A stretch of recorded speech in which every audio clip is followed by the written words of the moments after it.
am honored to be here, honored to be one of the speakers. And so I have a little bit more time, but I did forget my watch. But I am going to start my clock right now so that I remain on time.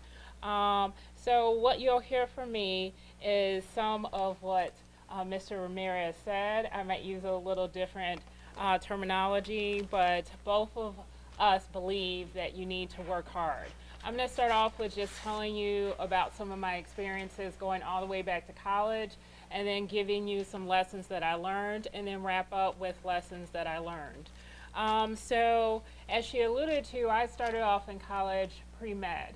Love the science, still work in the science area, but I shifted paths, in part because I got tired of working with professors who would say racist and sexist things, such as talking about why Africans actually had AIDS.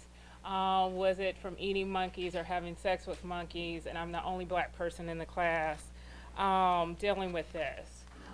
So I wanted to start that off. In my experiences, I'm going to tell you some negative as well as some positive. And I do that so that you can also use the negative to make it into a positive and get to your goal. So another reason that I decided to switch to law is because I did have an opportunity to travel to South Africa.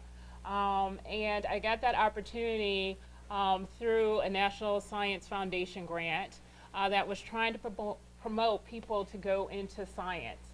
What it did do is promote and push me to go into law and public health. We were there studying lead pollution. But what really impacted me was seeing the people there. So we were there 1 year after Nelson Mandela became president. And what I saw was that the black people who were in the shanty towns who were poor were going to stay poor. Why? Because the whites were leaving them behind and the upperly mobile blacks were leaving them behind. And if you look now, unfortunately, they're still behind. And that's the way it is in this country. And that's why I wanted to go into law instead of become a doctor, to try to get people access to health care here and abroad. And so that's what I've been doing.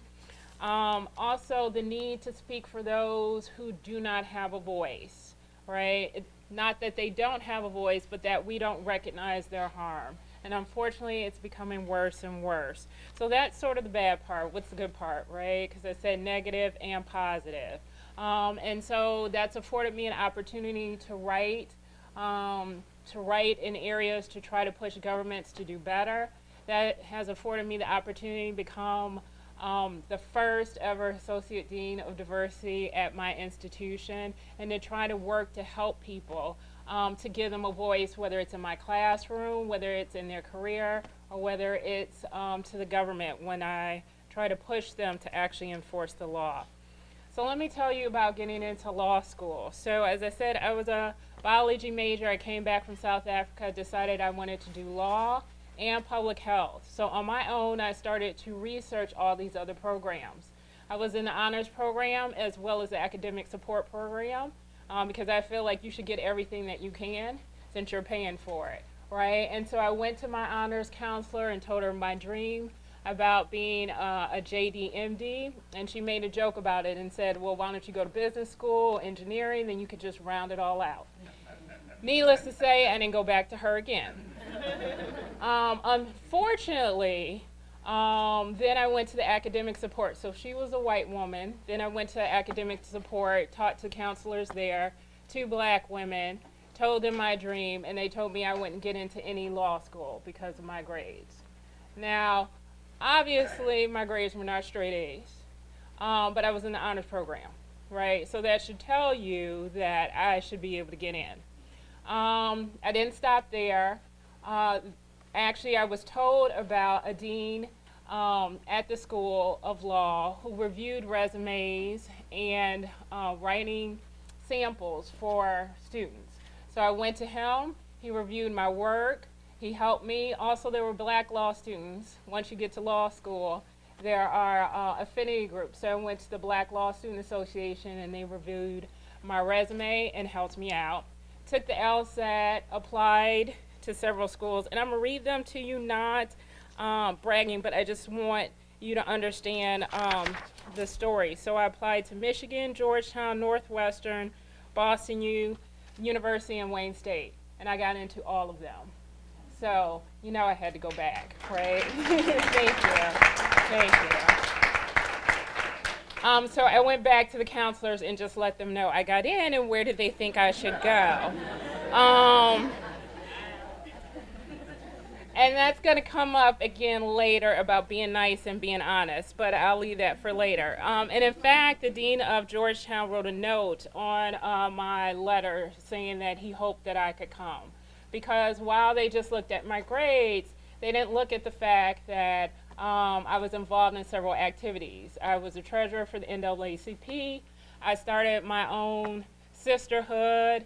I started several other support groups while I was at the University of Michigan, and I was a homecoming chair because they had decided to restart the homecoming. I was on the alumni council while I was a student. So as you see, I was doing quite a bit. In addition, I got into Johns Hopkins School of Public Health, which is the #1 school of public health in the country. Again, don't let people's ideas about what you can do really limit you. I will say that even though I applied to those schools, it was still in my head. So I didn't apply to Harvard because I didn't think I could get in. Why? I don't know. Do I wish I went there? No. But the key is that I allowed others' voice to be in my head so I didn't actually even apply. So focus on the positive and don't let people limit you.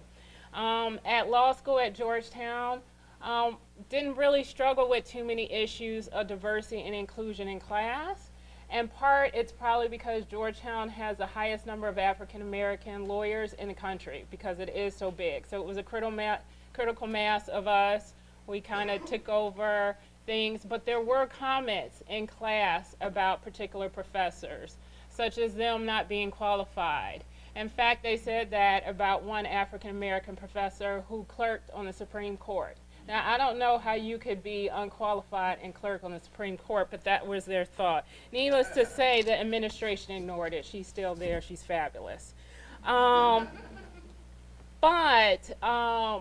Those things stay in your head, right? So that's sort of the implicit bias that you are not qualified.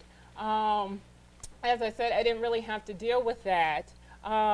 Most of my teachers were very progressive, but there were some who were not. Was that towards me? No. I had an international law professor who would always say Muslim, oh, I mean terrorist, no, I mean Muslim in class, right? So problematic issues about people saying things. Didn't stop. He got taught to, he got a little bit better, but those are the things sometimes that you face in class where professors are saying things. So what do? One, you could either challenge that, you can ignore it, or you can find different mentors. And that's what I did. So in other classes, I had a lot of white male professors, but they did focus on civil rights. My property professor taught property through a civil rights lens. So we went through slavery, we went through issues, and how in the United States they had addressed that. In my corporations class, he focused not just on corporate law, but on how corporations were actually started either to support people, such as Ford Motor Company, which developed a whole village to support his workers, right? And so actually putting social justice in the class is what I appreciated. And actually, my white property professor, that was back in the day where professors were allowed to be mean. He was very, very mean, to the point where you didn't want to ask a question. But I decided I was going to go to his office, and I asked a question. He was so nice to me. I mean, very nice.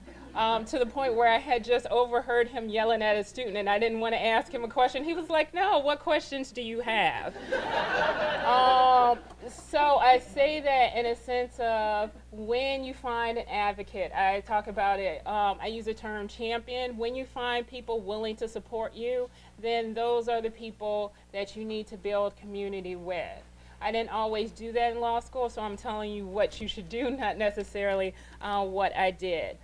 Definitely while in law school, build a community, join study groups, build a support group, whether that's inside the law school or outside the law school. I was lucky because my mom had gone to law school before, so she was my support group. If you don't have that, build it, whether it be aunts, uncles, whoever. They don't have to go to law school. But law school is not a fun place, as I tell my students. I am a law professor. I hated law school, okay? Because it trains you to think in a different way. And as you're going through it, it's not fun, okay? I trained for triathlons. It's not fun, okay? But you have to do it if you want to make it through the triathlon. You have to go through law school if you want to become a lawyer. So you need to know, have support groups. Also work separately to ensure your best, and do not believe others when they say it's fun or that they're not studying. They're lying. They just want to seem smart, okay? So if you like law school, I'm happy for you. I don't know lots of people that do. I don't know lots of people who came from law backgrounds who just excel. Otherwise, those will be the only people who are lawyers, okay? So no, don't feed into it. Just know if somebody says, oh, I don't really study, you don't want them in your group, okay? Work hard and be professional. Again, this is do as I say, not as I did in some classes. Show up on time. In fact, show up early. I didn't do that my first year. My grades show that. When I went to my second year and I started showing up and working really hard, my grades reflect that because I was on the dean's list that year, okay? Show up on time. Be prepared. Don't miss class. Go to see professors with questions. Even though the professors might not seem like they like you, you never know. I have a professor at my school where I am who everybody is afraid of. They don't like him. He came to my office, he told me he loves some of the students in the class. I told one of the students she could not believe it, right? But that's because you get built into sort of this hazing process. Law school is a hazing process, right? So is working at a law firm. Don't be afraid. Go ask them questions, okay? So that you can understand the material. Turn in your best work all the time, all the time. Don't wait till the last minute. Nothing makes me madder as a professor when you don't work hard, because I'm working hard for you, work hard for me. If you don't understand, then come to me. Come to the professors, ask them questions. All right, so moving on. Jobs. So because of my experience in law school, which was a safer space, when I went in to interview, I didn't really feel the implicit bias. And I'm going to tell you why. It wasn't that I wasn't paying attention. It was just that there was a whole nother issue. Because I was a joint degree student, they didn't know what to do with me. So if you're thinking about being a joint degree student, we could talk. Basically, their whole question to me was, so you want to be a lawyer? And I was like, yeah, that's why I'm in law school. That's a dumb question. So it wasn't necessarily about the race. It's just they couldn't wrap their head around that I'd actually be a joint degree student and want to work in law. I think some of that has changed because lots of people are joint degree students, but mine was a whole different issue. I will say, though, after hearing you, Ray, and your discussion, so my interview process was a little different, where I worked in my second year. Actually, I got the offer in the interview right then. And you'll understand why when I talk about my experience at the law firm. It lacked diversity. So, I was excited. I was like, wow, I got a call back. That's great. And then I got there and I was like, yeah, they needed some diversity, but that is okay. It's okay when you are needed for diversity. You work hard. And so my callback, yes, and I got there, and it was a wonderful experience. There were some lessons, though, right? They didn't have a lot of diversity, and the people who were diverse were not all welcoming, okay? In fact, one partner didn't speak to me until after what I like to say, a white man vouched for me. And then she brought me in. But as you, again, you have to remember that, because I'm going to go to the positive that she did for me, that sometimes people are not part of your board, but they can be, I don't know, they could be a stakeholder, right? And so they could still help you out later on, okay? My mentor, he was my advocate, my champion. I work in healthcare. He was in the health department. I did a job for him. After that, I would just walk around the firm and people would be like, yeah, he told me about you. You do great work. He went around the firm and told everybody. And he has been instrumental to my career as a friend and really one of my champions. And I'll talk about him a little bit more. So how did we connect? We started talking about hip hop, unbelievably, because that was our connection. So going back to what you said, right? You be yourself, right? You're not going to be your full self. You're not your full self all the time, but be who you are, right? So we started talking about hip hop. We connected. But I can also talk about sports, because I am a big sports fan. I'm a tennis fan. I'm a basketball fan, a football fan. I travel. So all those things that are a part of me, I use to connect with people while still staying who I am. So how did I get my jobs? So unfortunately, I couldn't go back to the firm that I was at because they shut down.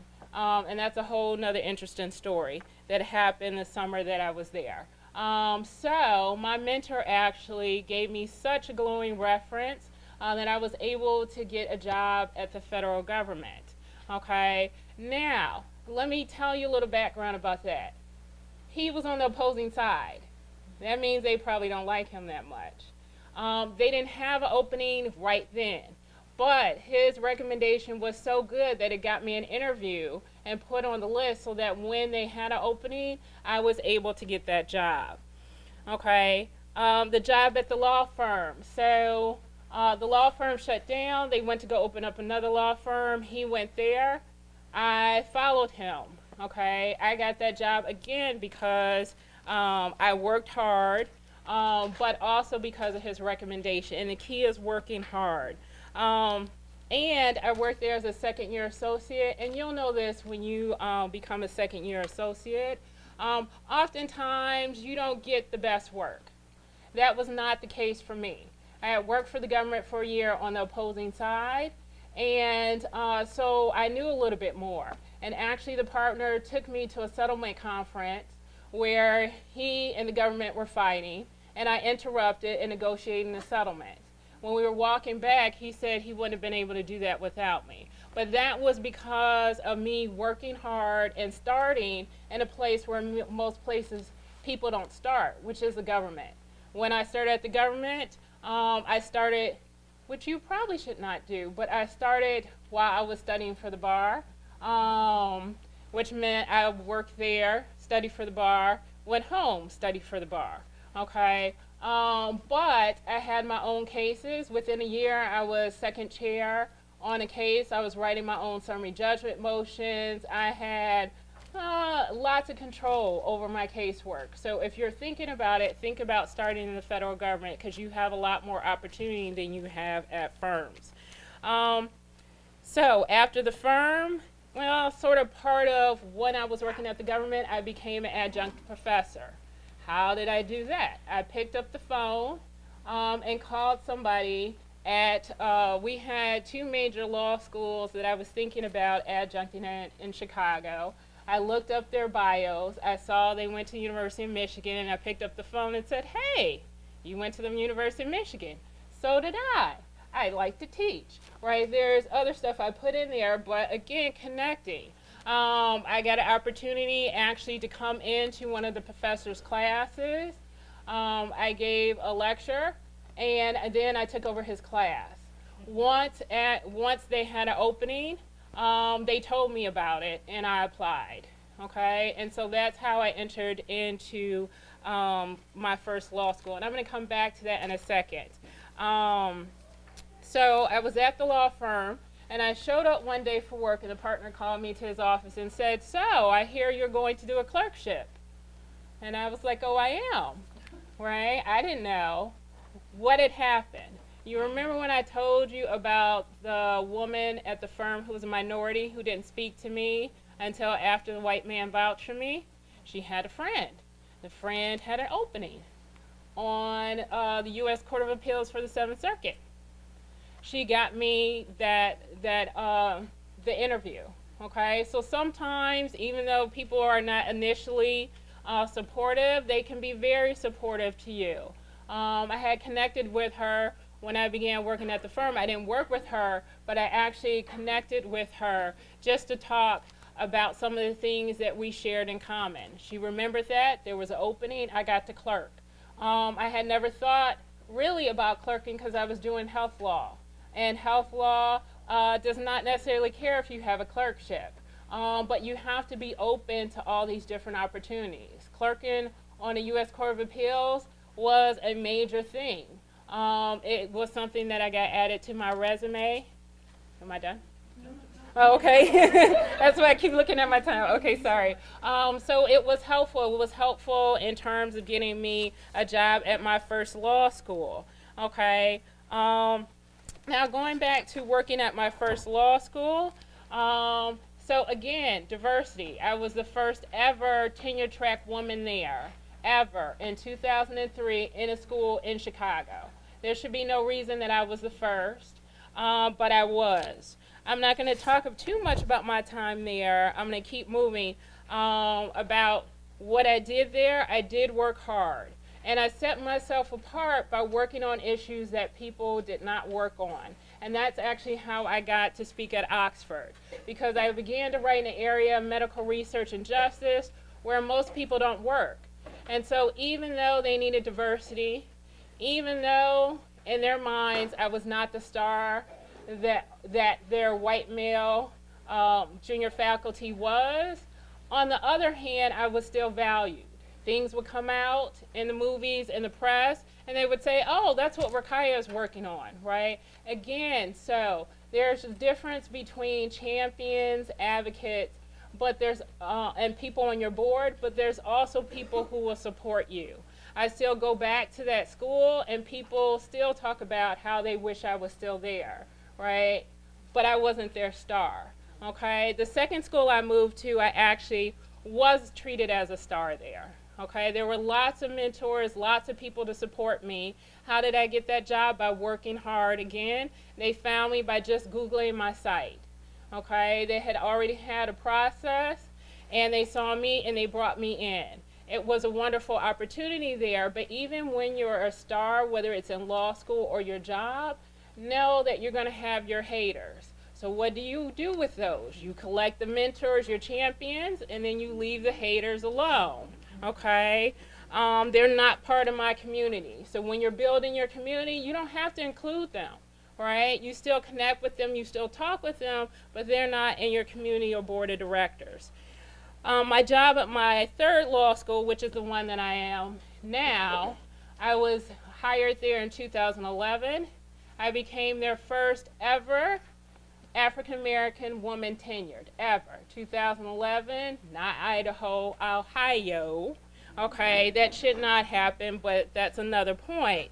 And I was the first ever lateral woman hired with tenure. And so what do I do there? Now I am a mentor. Instead of working and building my community, I build my community by giving back. I mentor people, I mentor the student staff, faculty there, as well as across the country. How did I get my associate dean job, which I just started in January? I got it again because of my hard work, because of my integrity, because I'm very vocal and honest about the things that they need to do, and because of the current activism across the country. So what does that mean for you? Don't wait for an opportunity to come. Sometimes you have to create your own opportunities. That's what I did with this job. I felt that they needed the job, so I wrote it up and told them they needed the job. They said, "Well, maybe we should open it to other people." And I said, no. I came up with the job. I'm doing the job. This is who's going to get the job, right? So the lessons that I want to tell you about. I always felt the need to work hard, which you get, because I've said it a number of times. You've said it. Because in law and science and most jobs, women and minorities are viewed as less qualified, right? Even today, the fact that I wrote an article a year, even when I had a child, and actually when I came up for tenure, I wrote 4 articles, doesn't really translate into me being a star all the time to people, right? The fact that my first article was cited in the Oxford Handbook of Bioethics doesn't really translate to people. In fact, I had a colleague tell me I was lucky that I got an opportunity to speak at Oxford. I just let that go. She's not in my community or my board of directors, right?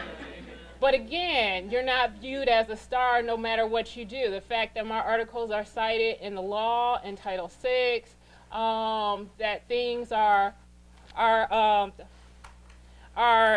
cited different places. The fact that when I got the associate dean position, actually, the mayor of Cleveland issued a proclamation, right? People don't value those things, and that's okay, right? Because I know who I am. In addition to working hard, you need to connect with people. As I said, I use my experiences. I would say also stay positive, okay? When you walk into a room, sometimes people are rude. Don't always think that that's just because you're black, you're a woman, you're diverse. Some people are just mean and insecure, and no matter how you walk in, that's how they're going to be. So you don't need to carry the weight of that on you. You just keep your eyes on the prize. You work hard, you be who you need to be. Keep your integrity and be honest. Sometimes you could be vocal like I am now, or sometimes you're a little quieter in your honesty. I had a colleague say something that was biased and then asked me whether I thought it was a problem. And I said, well, right, being very nice, yes, you could think about it this way. Have you ever experienced bias? I have a colleague at my school who has said some racially inappropriate things and then gone up and said he's been discriminated against. And so then what do I do? Then when he says something, I said, think about how you felt when you were discriminated against. Sometimes you have to change the discussion so that people can understand. Never lose your voice. I lost mine, and actually I have to say, gained mine back most recently. And now I have it. I'm not being quiet about it, okay? So you have to balance that. Focus on yourself. Do not let other people bring you down with their own insecurities. Be your own star no matter what people say. So even today, sometimes I walk into places, I'm the only black person, the only woman, people ignore me. They think I'm a student, even though I've been teaching there forever, right? I don't let that affect me, because I don't care. I'm a star, and you can't take it away from me, and that's where I want you to be. Not after your law career, not towards the end, but that's what I want you to think now. How do you get there? Work hard and do your best. Okay? Thank you.